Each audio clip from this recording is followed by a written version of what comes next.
It's Al-Fatih, and I'm live from Galilee.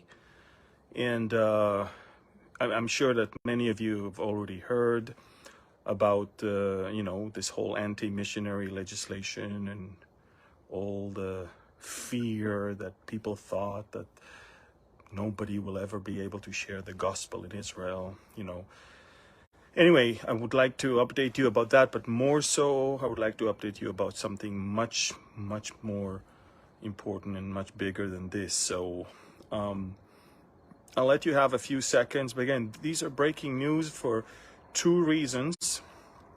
One is the anti-missionary legislation, which obviously Netanyahu said he will not advance, which means it's not going to happen. But more so, I've got some news about Israel's situation. And I don't know if you're following me on Telegram, but if you are, then you probably know already. But Israel is right now in the most dangerous and difficult situation since 1973's Yom Kippur War. So, again, I'm going to wait for you guys to connect. There's a lot of you from different parts of America and of course in Europe that I see that you're connecting.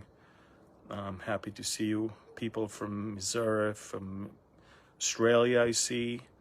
A lot of people are also from East Coast, West Coast of America. Anyone from Europe? I wonder, do you have anyone from the Netherlands or from Germany or from I see SoCal, I see Arkansas. Okay, so Texas is in the house, I see. Hello. Anyone else? All right. So listen, South Africa, shalom, South Africa. Canada, hello there. Who else is here? I see people from Maine, the state of Maine. California is in the house. Hello, Paul. Netherlands is in the house. Priscilla, good to see you. Texas. Okay, so let's start with this, okay? First of all, please share. Press the share button. This is an important update. Super important update, okay? First of all, quite a few people read the news from, I'm not sure who, that there is an anti-missionary bill that the Israeli parliament is going to pass. Everybody sent me those urgent news, and if you sent it to me, you got my reply, but this is not going to happen. You've got to understand that the ultra-Orthodox members of parliament needs to show their constituents that they are doing something against Jews converting to Christianity. So they are proposing this bill. This is the exact same bill they proposed in the last Knesset, and this is exactly what they've been trying to do since the 1960s. So there's no need to panic. No one in this country can prohibit an adult from sharing with another adult anything. This is what we call democracy. And definitely when it comes to, Christianity, just like you cannot prohibit a Jew from sharing Judaism elsewhere, you cannot prohibit a Christian from sharing Christianity. So this is, of course, a lot of people got too nervous. They thought this is the end of everything. No, it's not. Okay? The members of parliament of the Orthodox Jewish community needed to show that they are doing something, and Prime Minister Netanyahu said it's not going to happen. End of story. Okay, now let's move to the most important thing. And again, I will say that with as much caution as possible. We are in a very, very tough situation. And I will be the first to admit, although, I'm always there to tell you how strong and how great Israel is, this is not the case right now. Let me make it very clear. Israel right now is in one of the most difficult situations since 1973, a war in which we nearly were annihilated. It's 1973 that Golda Meir called Richard Nixon and told him, Mr. President, if America is not going to help Israel within, next few hours, Israel might not exist anymore. And of course, biblically, we know Israel will exist, but what I'm trying to say is that the situation today is as bad, if not even worse, than the 1973 war. Now, let me explain why. If you've been following me on Telegram, you probably read from time to time about how the Iranians are smuggling rockets and weapons into Syria through the Iraqi-Syrian border. The number of convoys that are entering into Syria is unprecedented. The number of Revolutionary Guards, seniors, unprecedented, that are entering. The number of, I'm sorry, but there's a problem of internet connection here. The number of terrorists meeting and plotting against us in Lebanon, in Syria, in Yemen, and of course in Tehran, and in Gaza is unprecedented. Israel is having 3 vectors that are right now working against it. Okay, let me try now to return. Okay, so 3 vectors. One is the global vector, the alliance between the Russians, the Chinese, the Saudis, and the Iranians give Iran the legitimacy and the acceptance. Iran is no longer outcast, is no longer something everybody wants to run away from.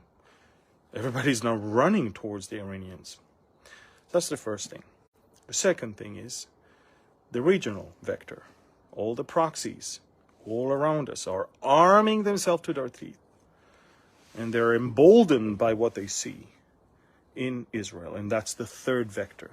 We've never seen so much weakness projected by the left, Israeli leftists, those liberals that are saying, if Netanyahu is in power and if the judicial reform will pass, that will make Israel a dictatorship. Therefore, we're not going to serve in the military and we're not going to volunteer for our reserve duty. Israel's military is based on the reservists. And when the Iranians and the Hezbollah and Hamas and Houthis, when they're all listening to these voices and they see that we're falling apart from within, these are like hyenas that are surrounding a limping lion, thinking when will be the best time to jump and bite. We've never been in such a situation when there is such a disastrous American administration when it comes to foreign affairs, when there is such an emboldened Iranians and all of their proxies, and when there is so much division within the country. We've never, ever been in such situation. Now, some of you might say, yeah, Amir, don't forget, God will always save Israel. But, God will fight for us, there's no doubt. But we don't want to see all of our enemies ganging all around us and coming and attacking us. Now, we know that it's going to happen at some point. The Ezekiel war will come. And we know that Israel will not be able to win with its own military, but it will have to be God who will win through supernatural means. But nevertheless, this is a very dangerous time, not only militarily, but also spiritually. The left, the liberal progressive left, is not just literally abandoning the duty to, fight for the country, but it's also brainwashing our next generations. Yesterday, the left has embraced a 9-year-old girl that ran and grabbed the microphone in her school function, and she said, "My lesbian sisters and my gay brothers, that's the time for a revolution. Let's fight so we can live free," and all of that. I mean, again, that has nothing to do with judicial reform. It's some sort of a brainwashing that they've been going through. But then the adult, which grabs the microphone after her, said, "Well, I'm so proud. This is the country, and this is the children that we have today." And that's the whole story. The whole story is that we have lost our way as a nation. And when some people want to get us back to the way, there is a demonic power that is actually coming and rising against it. And not only that they're weakening us from within, but they're exposing us to great danger from the outside. I want to tell you, folks, there's an attack, even within Israel, on so much. Even within the body of Christ, there's an attack on the marriage, attack on literally everything. And there is attack also all around the world on aspects such as believing that Israel is the fig tree, believing in the soon rapture of the church, believing in the blessed hope. Everything good, everything that is biblical is under attack right now. And Israel is under great danger right now. Unlike any other time. Look, I'm exactly 50 years old. Even in the worst wars, we were never so vulnerable as we are right now. So I would like you to pray for Israel. Pray for the government. Pray for eyes to be open. Pray for our enemies to be blinded. Pray for the word to prosper. And thank you for praying, because, look, we are seeing miracles after miracles. It's not even April, and since the beginning of the year, 150 terror acts were thwarted. 150. It's about 50 a month that are being thwarted. What about those that unfortunately succeeded? Prayer is not a good weapon. It's the only weapon.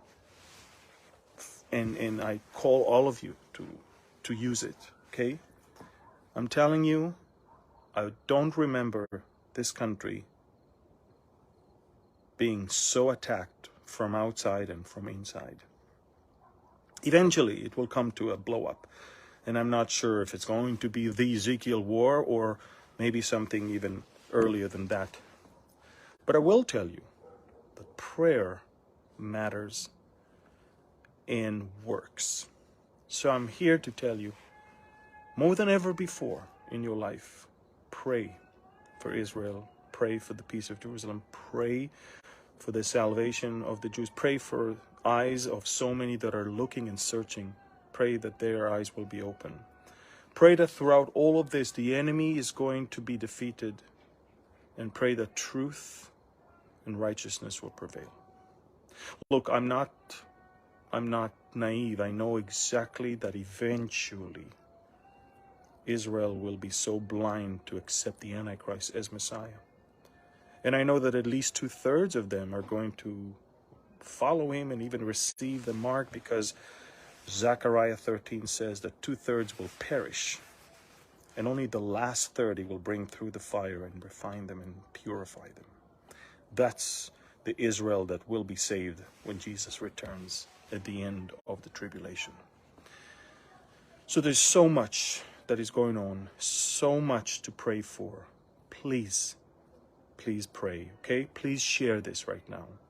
There's so much information. Look, I didn't want to get into details regarding what happened or what is going on in Lebanon right now, what is going on in Syria right now, what we know about stuff that is going on in Gaza right now. But I can tell you the amount of information that I have is probably 10% of what the military has. And it's scary. So please pray and share it, okay?